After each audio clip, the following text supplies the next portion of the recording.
Ahan bamaktada lining thau story channel na miyambu ikok no na khurumjari ngasi amuk poduna lakjare thangja taret ki tara taret suba saru wari asi nong ni ri sang naiba ngamjadre laikai gi football tournament amakhak leibana maram oiraga adubu miyamna wari asi lepiganu haiduna hairakpadagi wari ase lijarakpani atenba football tournament gi mayap khongdaba matam yenglaga wari si lijabani wari asida soikhiba yawrabasu miyamna ngakpiu haiduna noluksari paikhomba numit humni karisu saraktabana makhut aniduna kitkit namlaga sari matamduda thanil amadi khunja miyamdo wakhal nuaitana halaknare paikhomba halaktuna hawalaktuna lairambado obada thanil harawna matawba konsili paikhomba nasu matawdo uzaba maktada haraw nungaibana masada nungshina matawbo konbiri thanil yam nungaitana gaituri mangkhiba amadi sagol muringba mangkhibagi wari pumba tamduna khanghalli paikhombana itaw madugiduma karishu waruganu ngasigi numitsida sungsoi soidana lakani maha thanilna itawdi numit humni ashibagumna lairuraga matau karna gaituri halakani khangliba itaw aina harise thajawni nangbo thanilna phare itaw ado kamain tawrage paikhombana wakhal nuaitana itaw oidre lining thawna masa aibu sanbidre wadu tabada thanil amuka hena matha sare matamduda kulapi amadi khulakpado sanglakle thanilna oza itawgi lining thau iratpado mapung phadre aduna kari tawraga hingsaba ani se manghangani kulapina ibungo masishu ishorgi changyeng ama oirambasu yaine kari karam tawsigedo tapna khanarasi paikhombana oza karishu khanbiruganu karishu laitraba hingsaba anido aina taraina loshingani thanil matawgi wado tabada wakhalda ashna khalle itaw shibo sada thaktabashu numit humni shurabani adubu itawgi masada sokthaba udesya karigumba amadi soidana tawram lagani adubu ai amuktangdi sangyengdaba yadre ashi khanna itaw paikhomba nangbu nasado isok sokthana uida paikhombana itaw natawdi karishu sokthadeda thanilna aduk sokthana uribasidi paikhomba noklaga itaw thanil singida itaw ri yenginglibase aigi pangal nine natra lao mapanda ashi haiduna thanil bu makhut samduna puthorakle makhoi anido asum puthorakpana chawraba ujaw hoba mafam amada purakle thanilna itaw gi pangal yengbabu mafam sida natrabadi yadabro paikhomba noklaga itaw mayamta uhanningsdana tawbani phare nahak yengjaro asi hairamlaga paikhombana chawraba u pambi ama makhutuna tap pairaga puktatle thanilna ngakna itaw karino itawgi pangal sidi paikhombana mahangna phukiba ujaw ado mayai thigangda bek launa thudekle matawdo ubada thanil maya kadun yenglaga leiri paikhombana itaw haujikti urabra natawgi pangal se thanilna itaw aidi ngakpada loire itawgi pangal se ubada paikhombana itaw gaijuri lakle thanilna akoi baduda koyeng yengli phana yenglabasu uba kauba leite thanil noklaga itawgi shibu phagi dubu matang sadeko paikhombana itaw ai senang ngasi khakta thengnabra mamang matamda aina itawda oidaba ngangkhiba yawkhrabra thanilna hoine itaw adubudi chummeba adugi natte ibani na mafam sida leiraga mataw karamna itawna gaichrui lakle khanglibanoba paikhombana itaw laklo halasi aduga yenglo naminna udri khai thajararoiba thanilna Lao lao salasi asi haina duna makhoi lakminare makhoi anina makhoi gi sang yorokpada sang yorokpa matamdadi mayam question duna lairibado makhoi anishu mayam maraktuda sangsilakle matamduda gaichuri laktuna leiramle matawdu ubada thanil ngakpada loire paikhombana itaw nahak thajarabra thanilna itaw nangi mahishe aingondasu khara taudana paikhombana itaw masidi leiwa nate aina handak amam lokta aigi thawaise chatlubadagi ngamjarakpani mashi pumnamakshe leiwa mantra nattene itaw thanilna itaw adudi aishu mafamduda chatlurabadi soidana itawgi asigumna tawhanba yagadra paikhomba nuklaga itaw aina leiribado itawna khallibabu nunghaiba khongchat oiraboi khalluriboro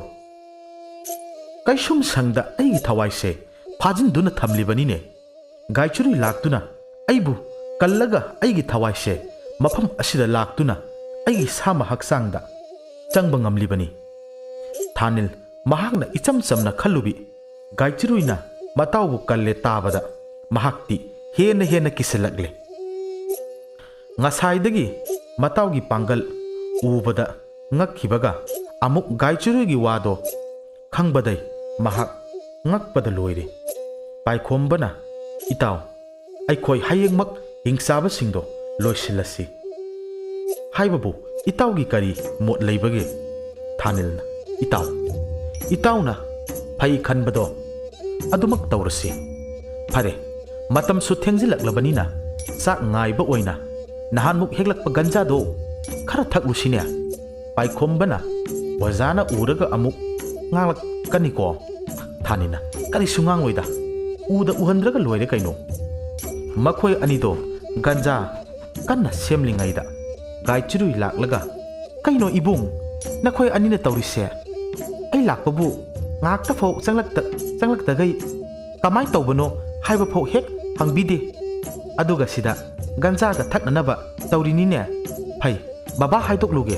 hairamlaga thokre thanilna itaw soina batare chatlo amukta thembiruso nang seibo natuni na tawri basina ne gyan amata tajadreda aikhoidi aikhombana itaw yare kaidorage wathido ngang leiranu kaglamo ai ozadagi kankrasu lawraklage asi hairamlaga gaichiruibu tanakhre paikhombana gaichirui ngai khomi nangbo gaichirui oinarap tawna khangde kanano aimi kawraglibasibo asi haiduna adumak chatli tuminna su nokcheribani paikhombana seba gaichiru ai laleba amta ngai khoba gaichirui hanta mukti tarbasu tasinadana adumak chatli paikhombaga amata pakhumga amata pirak khidre paikhomba prap tanaraklaga gaichurui khudangdo tap phai gaichurui mabuk ningda asumne khalli khangni masigi nupase sanageba paikhomba gaichurui ai laleba se nangbu sauranoba oza hoi mayam leibaduda nungaitadana tawbaneba changlaktabado gaichurui khumde saujannaraga kapsinarai paikhombana as kamaina themdoino khangdreda gaichirui nangbu sauranu se kaidobage seba kapkanoba nang haiba ama ayageba gaichiruina phare adudi ai sauraroi ngasi ahingse ibani adum phamlaga wari sanaba taba paikhombana as adugi oire ngasi de natese numit khudingine sanasi seba ado sauranu baga chirui noklaga ho saubidre adu oiradi ado ibung ai chak lurage paikhombana su hoi haiduna lehore gaichirui ado nangi mingoudo onthokna nungai khidreda gaichiruina ibung kaidaurage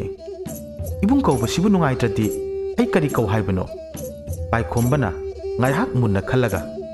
moi tamo haina kauro gaichirui ibung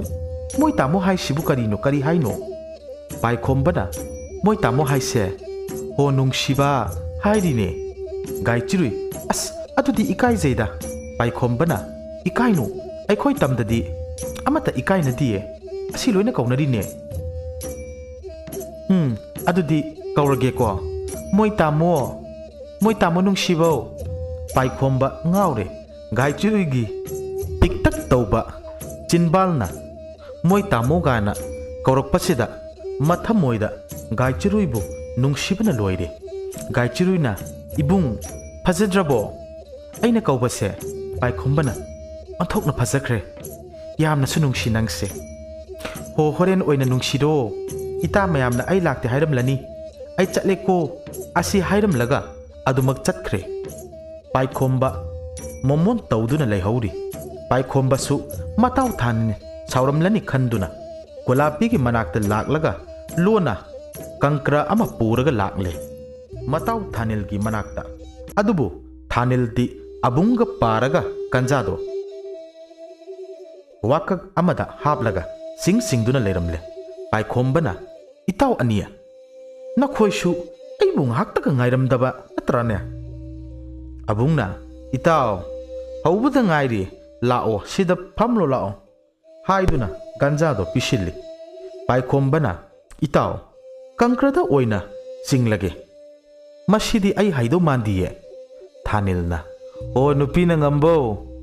ꯑꯗꯨꯝ ꯆꯤꯡꯉꯨ ꯃꯔꯥꯏ ꯍꯩꯖꯔꯛꯀꯅꯤ ꯇꯝꯗꯅ ꯍꯩꯕ ꯑꯃꯠꯇ ꯂꯩꯇꯕꯅꯤꯀꯣ ꯄꯥꯏꯈꯣꯝꯕꯅ ꯍꯧꯔꯛꯑꯕ꯭ꯔꯥ ꯏꯇꯥꯎ ꯀꯥꯟꯅꯗꯦꯁꯦ ꯑꯩꯁꯨ ꯍꯦꯛꯇꯃꯛ ꯆꯤꯡꯁꯤꯜꯂꯒꯦ ꯋꯥ ꯃꯀꯛꯇꯣ ꯇꯥꯞ ꯄꯥꯏꯔꯒ ꯆꯤꯡꯂꯨꯕꯗꯨꯗ ꯂꯣꯏꯅ ꯐꯨꯔꯨ ꯂꯥꯎꯅ ꯆꯤꯡꯁꯤꯟꯈ꯭ꯔꯦ ꯄꯥꯏꯈꯣꯝꯕꯅ ꯑꯁ ꯂꯣꯏꯅꯃꯛ ꯆꯤꯡꯁꯤꯟꯈ꯭ꯔꯦꯅ ꯇꯧꯔꯤꯁꯦ ꯊꯥꯅꯤꯜꯅ ꯅꯄꯪ ꯄꯪꯂꯗꯤꯅꯦ ꯆꯤꯡꯁꯤꯟꯈꯤꯕ ꯇꯥꯕꯅꯤꯅꯦ ꯐꯤ ꯃꯇꯦꯛ ꯑꯁꯤ ꯊꯥꯔꯒ ꯆꯤꯡꯂꯕꯗꯤ ꯍꯥꯔꯣꯏꯗꯕ ꯄꯥꯏꯈꯣꯝꯕꯅꯁꯨ ꯅꯣꯛꯂꯒ ꯏꯇꯥꯎ ꯑꯩꯗꯤ ꯁꯤꯅ ꯑꯗꯨꯝ ꯌꯥꯖꯔꯒꯦ ꯑꯃꯨꯛꯀ ꯆꯤꯡꯁꯜꯂꯨꯔꯗꯤ ꯐꯃꯨꯡ ꯄꯥꯏꯕꯒꯥꯗꯣ ꯑꯃꯨꯛ ꯇꯥꯔꯅꯤꯅꯦ ꯑꯩꯕꯣ ꯑꯁꯤ ꯍꯥꯏꯔꯒ ꯃꯈꯣꯏ ꯑꯍꯨꯝꯗꯣ ꯁꯤꯊ ꯅꯣꯛꯂꯤ ꯃꯁꯤꯒꯤ ꯑꯆꯦꯡꯕ ꯇꯟꯖꯥ ꯂꯧꯔꯒ ꯄꯥꯏꯈꯣꯝꯕꯒꯤ ꯁꯒꯣꯜ ꯃꯨꯔꯤꯡꯕ ꯇꯞꯅ ꯄꯥꯏꯈꯣꯝꯕꯒꯤ ꯊꯥꯡ ꯊꯝꯂꯤꯕ ꯃꯐꯝꯗꯣ ꯇꯝꯅ ꯂꯥꯛꯂꯦ ꯑꯗꯨꯒ ꯊꯥꯡ ꯈꯧꯕꯣꯝꯕ ꯊꯤꯔꯛꯂꯦ ꯐꯅ ꯃꯨꯔꯤꯡꯕꯅ ꯊꯤꯔꯕꯁꯨ ꯐꯪꯗ꯭ꯔꯦ ꯃꯨꯔꯤꯡꯕꯅ ꯀꯔꯤꯅꯣ ꯏꯇꯥꯎ ꯄꯥꯏꯈꯣꯝꯕꯒꯤ ꯊꯥꯡ ꯂꯩꯇ꯭ꯔꯤꯕꯁꯤꯅ ꯈꯣꯌꯨꯝ ꯀꯅꯥꯅꯕꯨ ꯂꯧꯈ꯭ꯔꯕꯖꯥꯠꯅꯣ ꯑꯁꯤ ꯈꯟꯗꯨꯅ ꯃꯨꯔꯤꯡꯕ ꯋꯥꯈꯜ ꯅꯨꯡꯉꯥꯏꯇꯅ ꯊꯣꯔꯛꯂꯒ ꯃꯍꯥꯛꯀꯤ ꯁꯒꯣꯜ ꯁꯪꯗ ꯑꯃꯨꯛ ꯆꯪꯗꯨꯅ ꯂꯩꯈ꯭ꯔꯦ ꯑꯁꯣꯝꯗꯅ ꯒꯟꯖꯥ ꯊꯛꯂꯤꯕꯗꯣ ꯂꯣꯏꯔꯗꯨꯅ ꯆꯥꯛ ꯆꯥꯐꯝ ꯂꯣꯝꯗ ꯂꯥꯛꯂꯒ ꯆꯥꯛ ꯆꯥꯅꯅꯕ ꯊꯥꯔꯤꯕ ꯍꯤꯗꯥꯗꯨꯗ ꯐꯝꯗꯨꯅ ꯂꯩꯈ꯭ꯔꯦ ꯒꯣꯂꯥꯄꯤꯅ ꯄꯥꯏꯈꯣꯝꯕ ꯊꯥꯅꯤꯜ ꯑꯕꯨꯡ ꯅꯈꯣꯏ ꯑꯍꯨꯝꯕꯨ ꯀꯗꯥꯏꯗ ꯂꯩꯔꯨꯒꯦ ꯉꯁꯥꯏꯈꯩ ꯎꯗ꯭ꯔꯤꯕꯁꯤꯕꯣ ꯑꯕꯨꯡꯅ ꯑꯁꯨꯝꯅ ꯍꯥꯏꯔꯤ ꯑꯣꯖꯥ ꯃꯥꯏꯕ ꯑꯩꯈꯣꯏ ꯍꯪꯆꯤꯠ ꯂꯥꯡꯂꯨꯕꯅꯤ ꯍꯥꯏꯗꯨꯅ ꯈꯨꯝꯃꯤ ꯒꯣꯂꯥꯄꯤꯅ ꯑꯦ ꯀꯔꯤꯕꯨ ꯊꯛꯆꯤꯟ ꯆꯥꯁꯤꯜꯂꯨꯔꯕ ꯖꯥꯠꯅꯣꯅꯦ ꯃꯣꯏꯕꯣ ꯃꯁꯥꯒꯁꯤꯕꯨ ꯍꯥꯏꯔꯪ ꯇꯧꯔꯤꯁꯤꯅ ꯒꯣꯂꯥꯄꯤꯅ ꯊꯥꯅꯤꯜ ꯀꯔꯤꯅꯣ ꯅꯣꯏꯅ ꯅꯃꯤꯠꯀꯥꯗꯨꯕꯨ ꯎꯏꯔꯨꯝ ꯇꯧꯔꯤꯕꯗꯨꯕꯣ ꯊꯥꯅꯤꯜ ꯇꯞꯂꯞꯅ ꯑꯣꯖꯥ ꯀꯥꯡꯅ ꯆꯤꯛꯈꯤꯕꯒꯤꯅꯦ ꯒꯣꯂꯥꯄꯤꯅ ꯐꯩ ꯅꯣꯏ ꯆꯥꯛꯇ ꯆꯥꯕ ꯂꯣꯏꯈꯤꯁꯅꯨ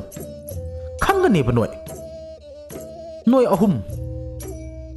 ꯄꯥꯏꯈꯣꯝꯕꯗꯤ ꯁꯨꯛꯅꯣꯡꯒ ꯅꯣꯡꯈꯠꯂꯛꯇꯦ ꯑꯗꯨꯃꯛ ꯂꯨꯛꯊꯗꯨꯅ ꯂꯩꯔꯤ ꯋꯥꯁꯨ ꯉꯥꯡꯗꯦ ꯃꯇꯝꯗꯨꯗ ꯒꯥꯏꯆꯨꯔꯨꯏꯒꯤ ꯃꯇꯥꯁꯤꯡ ꯂꯥꯛꯂꯒ ꯆꯥꯛ ꯏꯁꯤꯡ ꯑꯗꯣ ꯌꯦꯜꯂꯝꯂꯦ ꯃꯈꯣꯏ ꯃꯌꯥꯝꯗꯣ ꯍꯔꯥꯎꯅ ꯆꯥꯛꯇꯣ ꯆꯥꯅꯔꯤ ꯑꯗꯨꯕꯨ ꯄꯥꯏꯈꯣꯝꯕꯗꯤ ꯒꯟꯖꯥ ꯉꯥꯎꯈꯠꯂꯛꯇꯨꯅ ꯍꯦꯟꯅ ꯉꯥꯎꯈꯠꯂꯛꯂꯦ ꯃꯀꯣꯛꯇꯣ ꯊꯥꯅꯤꯜꯅ ꯏꯇꯥꯎ ꯄꯥꯏꯈꯣꯝꯕ ꯆꯥꯛꯇꯣ ꯆꯥꯔꯣꯗꯅ ꯏꯇꯥꯎ ꯆꯥꯛꯀ ꯆꯥꯕ ꯉꯝꯅꯤ ꯊꯥꯖꯗ꯭ꯔꯦꯗ ꯊꯥꯅꯤꯜꯅ ꯀꯔꯤꯒꯤꯅꯣ ꯏꯇꯥꯎ ꯆꯥꯛ ꯃꯔꯨ ꯑꯃꯠꯇ ꯐꯥꯕ ꯉꯝꯒꯅꯤ ꯊꯥꯖꯗꯦ ꯆꯥꯛꯁꯤꯡꯁꯦ ꯀꯣꯏꯄꯥꯏ ꯂꯩꯔꯦꯅꯦ ꯏꯇꯥꯎ ꯊꯥꯅꯤꯜ ꯊꯤꯛ ꯂꯥꯎꯅ ꯅꯣꯛꯂꯒ ꯑꯕꯨꯡꯅ ꯏꯇꯥꯎ ꯀꯩꯗꯧꯔꯒꯦ ꯊꯥꯅꯤꯜꯅ ꯏꯇꯥꯎ ꯄꯥꯏꯈꯣꯝꯕꯁꯦ ꯆꯥꯛ ꯄꯥꯏꯔꯦꯌꯦ ꯋꯥꯗꯨ ꯇꯥꯕꯗ ꯃꯈꯣꯏ ꯑꯍꯨꯝꯗꯣ ꯀꯟꯅ ꯅꯣꯛꯅꯔꯤ ꯃꯌꯥꯝꯗꯨꯁꯨ ꯃꯈꯣꯏꯒꯤ ꯃꯇꯧ ꯎꯔꯒ ꯃꯌꯥꯝꯗꯨꯁꯨ ꯅꯣꯛꯅꯔꯤ Kulapina hai karino na khoi ahum na tawri base na thaki ahal kaya amsu yauri khangdabra na khoi bo noglamba makhoi mayam do sap sap lebna khre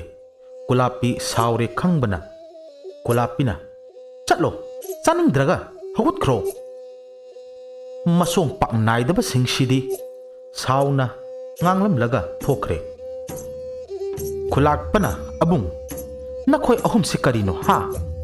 itaw khulak pasu saukre noi gi luja daban na tawna matung amung hana tawgunu ko aikhoi se mafam sida lanje lagli bani haibase kawbra ne yekna bana tungmang ani da thatlaba matam sida noi gyan tamande ko asumna sauna ahal sing amadi kulak padusu hagot nakre Thanil amadi abungdi gyan tare adubu paikhombadi hena ngawrak le makokto leiram ba pochai sing ungba haurakle paikhomba khutak tumaktada laimaida wan thaduna takhre Thanilna itaw kaidawrage nangbo se mit panglo abung aikhoi gi haibido ama anida purao natrabadi farak taba tare abungna itaw Thanil ai thuna purak lage hairam laga senja chatkre sanglom duda nupa mayam dusu paikhom bagi makhung noiba yaw makhut noiba yaw kanna laknari machin dagi su tinbong kaya ama su ori haiduna na heri gai chirui hoidi khangba natte makhoi nupi singdi mayam marakta chaminaba yawde aduna mahakti karisu khangjaba nachate matamduda abung sangse laktuna haibi ama ani pirakle Thanilna machilda lairon ama soladuna haibido matawgi mayada insinbire adumna hek tawrabaga ngai hakki matungda paikhomba tapna gyan tarakle Thanilna matawbu posilaktuna potha hankre gaichirui laktuna paikhomba thirakle asumna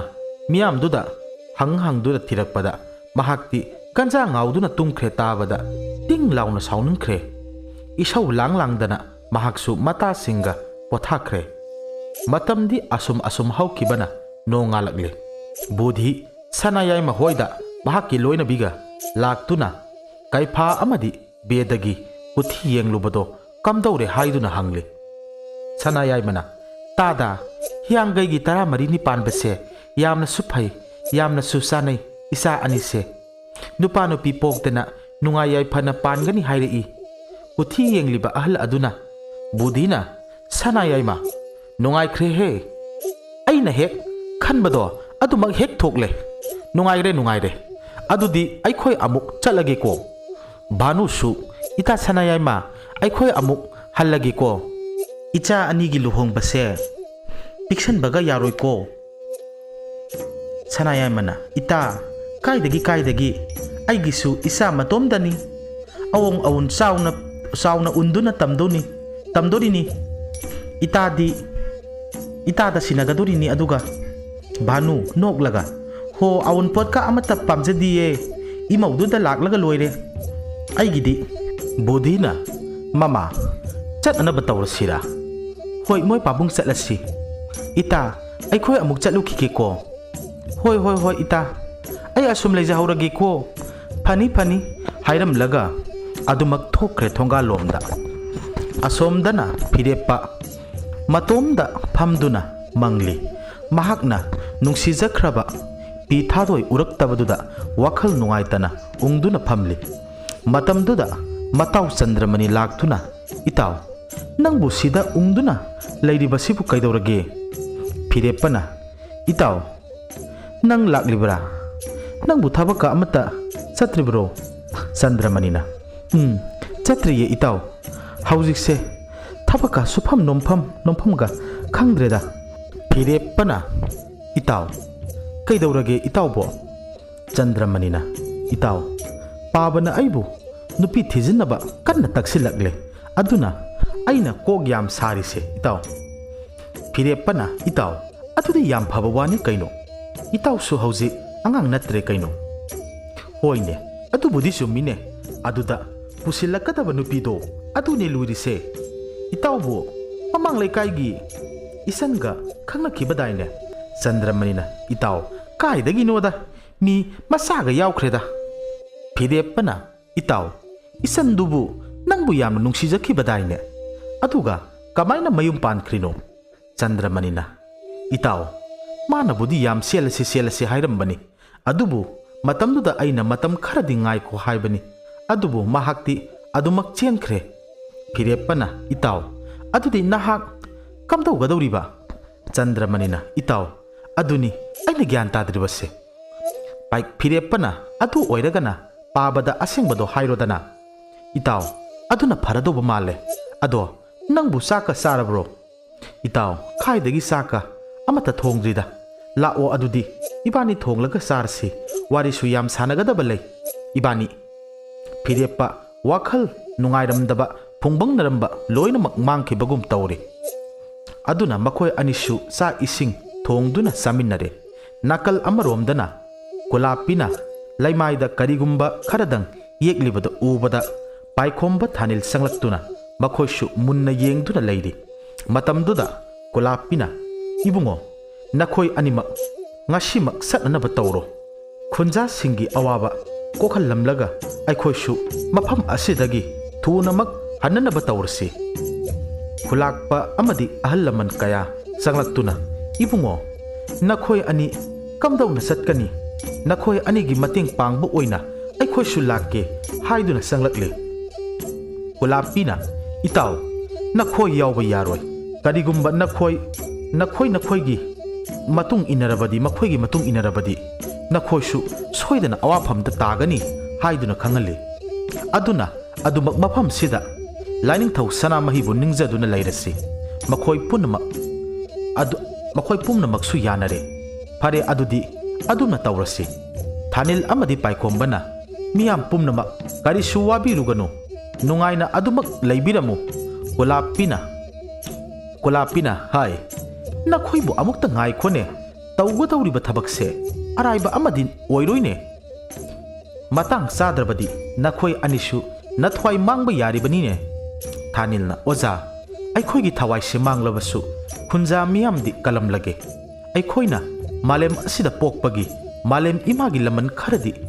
chinglamlage kulapina phare nakhoina adu yawrabanina chatluro namai paksara upom paikhomba amadi thanil makhoigi ozabu khurumjaduna mayamdagi bidai piramlaga magi khulai lawnanaba sangnakre adubu thanilgi takhau sabadi leiramle aduga paikhomba di leiramdre paikhomba matha sare matamdumaktada gaichuru changlakutuna mahakki thang khawbomba purakle madu ubada paikhomba ngakpada loire mabuk ningdasu wahang kaya amasu hangjari adubu paukhumdi phangde makhoi animakto laning thau sanamahi khuramjarabagi tungda maring khun maikai pangkhre khunja miyam dusu adumak yengduna leihauri ngai hakki matungda makhoi mayamgi mitmangdagi adumak ukhidre matang aswaida 18 suba part arsi loijere makha tarakpa sarukta kari amuk tholkadaba hingsaba aniduna paikhomba amadi thanilbu hatkadoribra natragana paikhomba amadi thanilna hingsabado hatkadoribra haibado mathangi parta mayam punna amuk ngaiminarasi ngasigi damaktadi miyambu ikoknona khurumjari